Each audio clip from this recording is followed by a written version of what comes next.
Welcome back. With St. Patrick's Day just around the corner, I wanted to make a fun cake to celebrate. So here in New York, people really go all out for St. Patrick's Day. Like, you can't walk a block and not see a pack of people covered in green clothes, having a good time. So in the past, of course, I've made St. Patrick's Day cakes. I've made a really fun shamrock cake.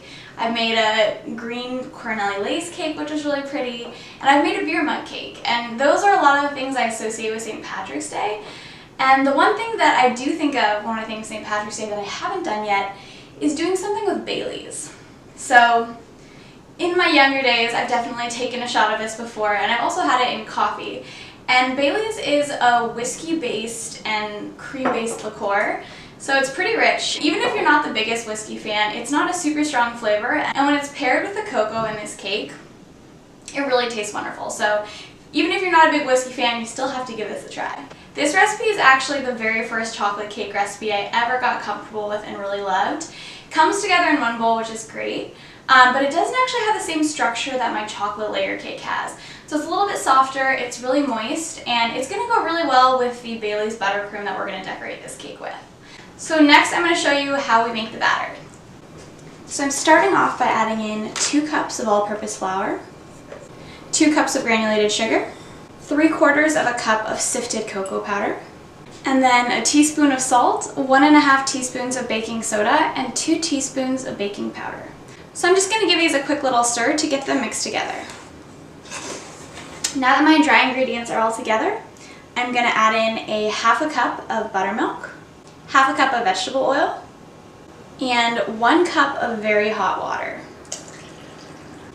So just giving this a quick stir until the ingredients are combined. Next, I'm going to add in my 2 eggs, which are at room temperature. I like to kind of stab the yolks to help them mix in more quickly. So now it's time to add in our star ingredient, some Baileys. So to our batter, we're going to add a 1/2 cup. So you can just see how creamy and rich this is. Also going to add in 2 teaspoons of vanilla, and then give that a good stir. Be sure that you're really scraping down the sides of the bowl to make sure that everything really gets mixed together properly. So our batter is pretty thin, but don't worry, it's supposed to be like that. So now it's time to get these into our prepared pans.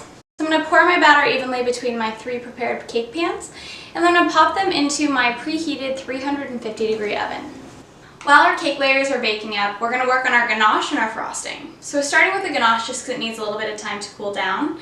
And this ganache that we're making, we want to be the filling of the cake, so it's going to be thicker and use a bit more chocolate than my usual chocolate ganache strip recipe, which is quite a bit thinner. Today I'm going to be using some milk chocolate, just because it's what I have on hand. And when you use milk chocolate, you need a 3-to-1 ratio of chocolate to heavy cream, and that's in terms of weight.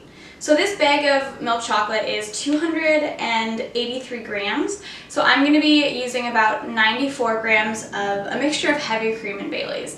And that's going to get us to the right consistency where it's going to be perfect to fill our cake with. I'm going to start by pouring my chocolate chips into a medium-sized bowl. And then it's time for the heavy cream. So if I know that my measuring cup is 110 grams, I know that I need about 94 grams of cream, so I'm going to do half heavy cream and half Baileys. So I want this number to get to 204, so I'm going to start pouring. I'm going to stop when I'm about halfway through, and then I'm going to add the rest in with some Baileys. So again, I'm just going to keep pouring until I get to 204. A little bit more. Perfect.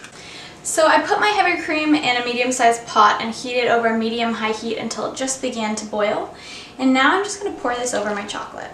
I'm just going to push down my chocolate chips to make sure all of them are really submerged. Mixture sit for about 2 minutes until the heat from the heavy cream melts all of that chocolate. So my ganache has been sitting now for a couple minutes, and I'm just going to give it a stir, and as you can see, all that chocolate is already melted. So now we're just going to work to combine it together. So as you guys can see, our ganache is just super smooth and nice and thick, and this is just going to make the perfect cake filling. Now that our ganache is all ready to go, I'm going to cover it with some plastic wrap by setting it right on top of the ganache, and this is just going to help a skin from forming on top of it. So make sure you press all the way down, get it nice and flush against the ganache, and then set your ganache aside to cool. Next, it's time to make the chocolate buttercream. So this is just my classic American buttercream with some baking cocoa and also some melted chocolate.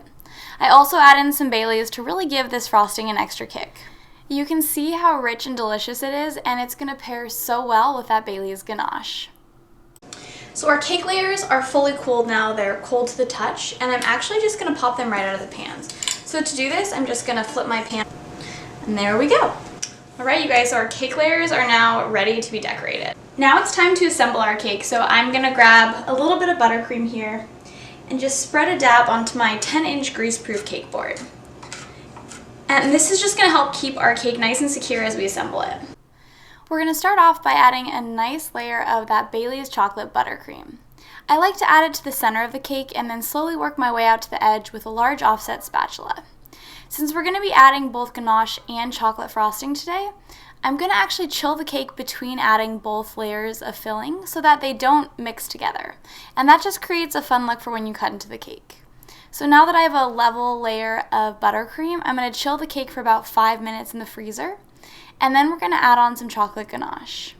So now that buttercream is firm to the touch, you can see the ganache is really creating a new separate layer of filling, which looks so beautiful. I'm repeating this process with my second cake layer, so I'm adding a really nice layer of that Bailey's chocolate buttercream, and then I'm going to use the other half of my chocolate ganache to add on top of that. To top the cake with my third cake layer, I like to actually flip it upside down to make it easier to frost. Now that our cake layers are stacked, it's time to add our crumb coat. And a crumb coat is just a thin layer of frosting that helps trap in any of those pesky crumbs and helps keep them out of your final layer of frosting. So you want to really cover the entire cake and smooth it. And then once the cake is fully covered, you pop it into the freezer for about 5 minutes to allow the frosting to harden. Now that our crumb coat is firm to the touch, I'm going to add my second layer of frosting. So I'm a big fan of frosting, so I like to add a lot onto my cakes. If you're not as big of a fan, you could go for a semi-naked look, which is almost really just like a crumb coat, or you could just add a thinner layer than I'm going to add. But just always keep in mind that you can personalize your cakes to fit your taste. So I'm going to start adding some frosting to the sides now, and I'm going to use this overhanging bit to slowly work my way down to the bottom of the cake. So now that I have a pretty even layer of frosting around my cake, I'm going to start smoothing with my large offset spatula here. And then once I feel like I've worked the frosting around the cake, I'm going to begin to use my bench scraper. If you want to learn more about how I get such smooth sides on my cake, I have a really in-depth tutorial on frosting a cake with smooth sides where I share all my tips and tricks, and I highly recommend giving it a watch. Right, guys, so I just did my first test drip, and I want this to run all the way down to the bottom of the cake. My ganache looks like it's a fine temperature. I just need to squeeze a little bit more with each drip that I make. So to make this pattern work, we really got to get it all the way to the bottom. So even if it pools there a little bit, it's fine. You can scrape it off. I'm going to keep working my way around the cake. All right, you guys, so we've got some nice long drips here. You can see a lot of them made it all the way to the bottom, and it's all going to make sense in a minute. So next I'm going to use this small palette knife that I have here, and I'm going to start at the bottom and I'm going to spin my way up to the top of the cake.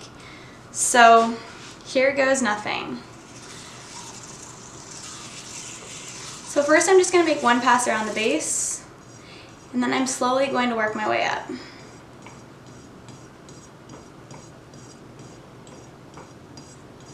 Until I get to the very top of the cake. Just look at that! It's pretty stunning, isn't it? So as you add the ganache to the top of the cake, you don't want to add too much because number one, the cake isn't really chilled. And you don't want to chill the cake because you want to be able to create that pattern in the buttercream, and you don't want it to be too firm. So when you're doing this, you just want to work the ganache to the edge of the cake, but you don't want to add too much where it's going to flow over and ruin that beautiful pattern that you created. Alright, so the top of our cake is covered now, and we're going to create the same pattern using our little palette knife. Here goes nothing. So first I'm going to start just on the edge of the cake, then I'm going to slowly work my way in. Alright, you guys, I'm going to pop this into the freezer because that edge is getting a little bit soft, and that'll just help the ganache set. After letting the cake chill for about 5 minutes, it was perfectly set. So as you guys can see, we've got that awesome pattern on the side, and now it's time to cut in and show those beautiful cake layers. So this cake is super moist like I mentioned earlier, and the filling with both the Bailey's ganache and the Bailey's buttercream is just to die for. The recipe for this cake is up on Chelsweets.com, and I'll also include the link in the video description below. So thanks so much for watching. I hope you guys have a wonderful St. Patrick's Day, and hopefully I'll see you guys again soon.